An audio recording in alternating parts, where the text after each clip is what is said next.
Banner উন্মোচনের মাধ্যমে আমরা আমাদের শারদীয় বার্তাটা শুরু করেছিলাম।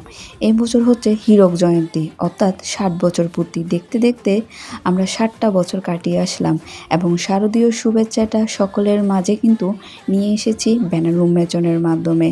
তাই এভাবে করে আমরা আমাদের এই পর্বটা শুরু করেছিলাম।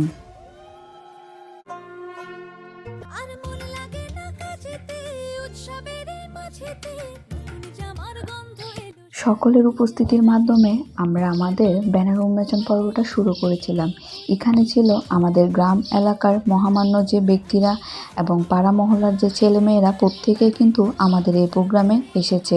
তাদের অল্প অল্প সময়ের বিনিময়ে আমরা এই প্রোগ্রামটাকে আরও বেশি সুন্দর করেছিলাম। ঢাকঢোলের মাধ্যমে আমরা আমাদের মায়ের আগমনী বার্তাটা সকলের মাঝে জানিয়ে দিয়েছিলাম এবং এই ব্যানার উন্মোচনের মাধ্যমে আমরা আমাদের পূজার যে ভিত্তি স্থাপন করা হয়েছিল সেটা কিন্তু অনেক সুন্দর করে কিন্তু সকলের মাঝে উপস্থাপন করতে পেরেছিলাম।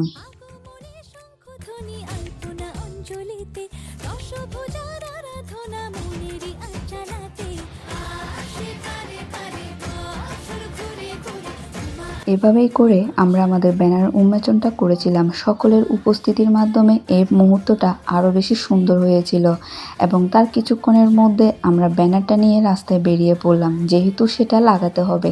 এভাবেই করে আমরা আমাদের হীরক জয়ন্তী ব্যানার উন্মোচন করেছিলাম।